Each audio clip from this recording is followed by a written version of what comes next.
This video is going to be a little bit longer than normal, and it's really only for the serious political observers.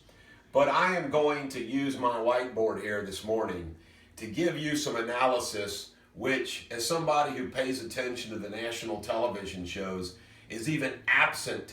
A lot of what I'm going to say is absent from the national political pundits, which just proves the talent of the Bulldog.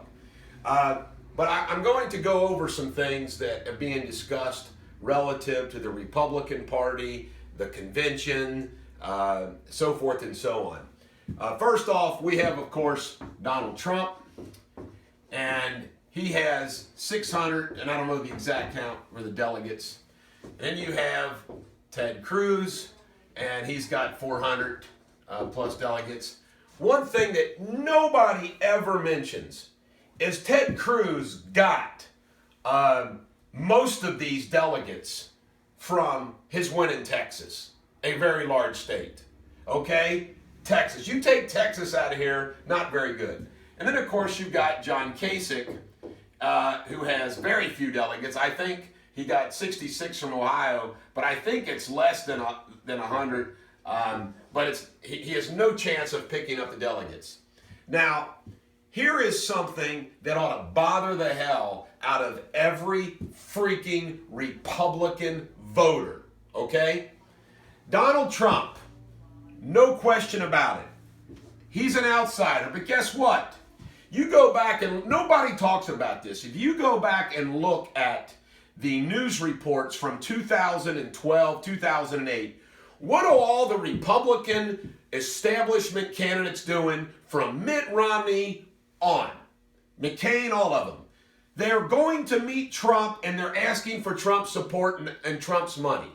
So the establishment's good with Trump writing his checks to all of their candidates. No problem with that.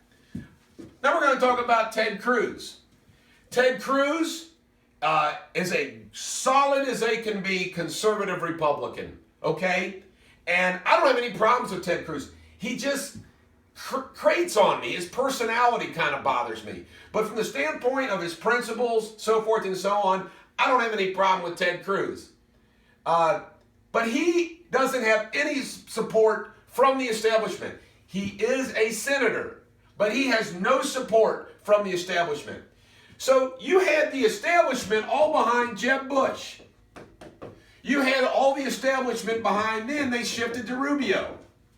Now the establishment is going to shift to Kasich. You have some of these jackwagons like Lindsey Graham who supported Bush, then first himself, then Bush, then Rubio, then Kasich. I mean, it's kind of hysterical, okay? So this is the establishment. All right? Think about this. The Republican establishment has been losing every place, every time, every freaking where. Now, this is going to be my establishment column. All right? Who do we have in the establishment? We have the big money donors. We have the Senate, led by McConnell. We have Paul Ryan, the House. And then we have the RNC, so forth and so on. All right? Now just think about it. This group of people supported the losers. 75-80% of the votes are with the two outsider guys, one of which they gladly took their money. But it gets even better. This group right here, they have always said, oh, we have to reach out to more supporters. We got to get more voters. You know, the Republican Party needs to expand itself. By the way, this is not something original. Rush Limbaugh brings this up all the time, too. Everybody does. Guess who's doing that? Trump. Who's Trump bringing in? He's getting the independent voters. He's getting Reagan Democrat voters. Okay? It's amazing. So the guy that's doing what they said needed to be done is not getting the support of this group. It's remarkable. Why? Because they don't control them. And you know what these people are saying? Oh, the Republican Party's being hijacked. Oh, the Republican Party will never be the same. Good. Is this the freaking Republican Party we want? Hell no. Hell no.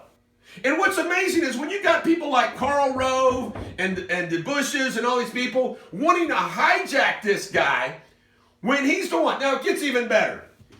They will say, and Ted Cruz says this too, this is where I'm going to attack Ted Cruz. Both of these people, this group here and this group here, you know what they say? They say, wait a minute, we can't beat Hillary. We can't beat Hillary if we elect Donald Trump. Do you know how stupid, ladies and gentlemen of the American jury, here's my cross-examination of that.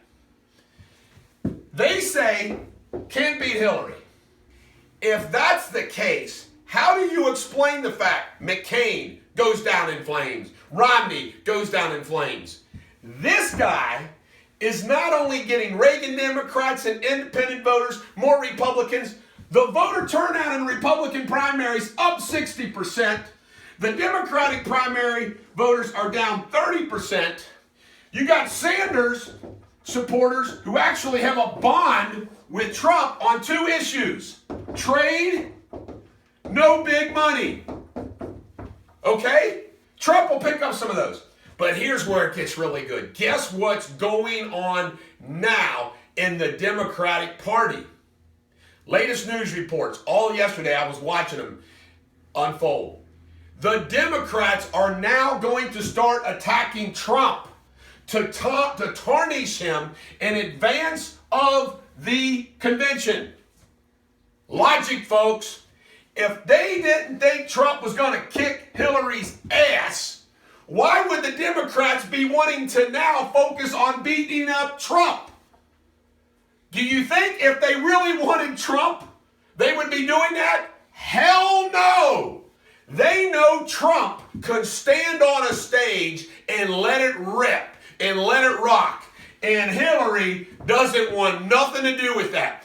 You know what they want? They want John McCain and Mitt Romney types to say, oh, I'm going to play by the gentleman rules. It's like playing by the gentleman rules while they're shooting out behind the rocks, trees, and everywhere. It's like the British soldiers in the Revolutionary War marching in a straight line where the American revolutionaries were hiding behind the rocks and trees shooting the hell out of them. Okay? People don't realize this, but that's how we won the Revolutionary War. We didn't follow the rules and walked in a straight line. Hey, come on, line up in a straight line so we can shoot you. Okay, that's what Hillary wants them to do. Trump doesn't play by those traditional rules. And I see, and Trump was great yesterday. Wall Street Journal and all these other people were talking about some of these issues. And Trump says, who cares what they have to say? Nobody cares. And they don't. I am so disappointed in the Wall Street Journal. But just think about this. The one candidate who is doing what they said needs to be done, they're against. And then they claim, well, he can't win. He can't win. Really? And they say, oh, we'll lose the Senate. That's the other thing. We'll lose the Senate. Really? If he's getting out 60% higher voters, they will freaking keep the Senate. They'll win more freaking elections. If you're running for political office from U.S. Senator to dog catcher, do you want to be on the ticket with Trump at the top? Or some of these boring freaking people at the top? Okay? And then when I hear John Kasich say, oh, shame on Trump for saying that there'll be a riot at the convention. Really? Kasich's part of this muck group right here. Okay, let's talk about Kasich. Obamacare. Yeah, that's him. Amnesty for everybody. Yep, that's him. Trade. He voted for NAFTA, the giant sucking sound, on and on and on. Kasich's just part of this group of people that's the same old, same old. Ladies and gentlemen, the American jury, one of my favorite movies is Amistad, where John Quincy Adams, played by Hopkins, gives that great speech at the end where he says, you know, let this be the last battle of the American Revolution, meaning the Civil War that might be coming. He said, let it be the last battle of the American Revolution.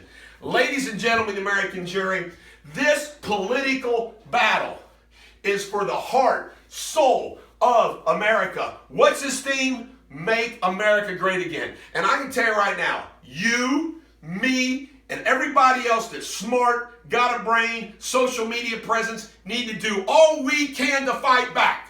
Don't be a wimp sack. Don't be a jackwagon. You fight back with our brains, with our explanations. Why? All those people on the margins. There are people supporting Hillary Clinton that there's nothing we can do about them no matter what. But good independents, smart Reagan Democrats, Republicans, moderates, conservatives, all of them, we have to convince them this is what's going on. And you know what? I love logic. When you try a case in front of a jury, you build your case. I think this case is easy to build. It's easy to sell. Both the Republican establishment and the Democratic Party is trying to sabotage Donald Trump. What should that tell you? Make America great again, folks. Trump. Is he perfect? No. Does he say some things that I don't like? Sure. Does Donald Trump, is he pretentious? You know, all those type of things? Sure he is. But how do you explain that this guy still connects to the little guy where Country Club Mitt Romney with a son named Ted couldn't? He's got something special, folks. There. That's your political science lesson for today. I hope you enjoyed it.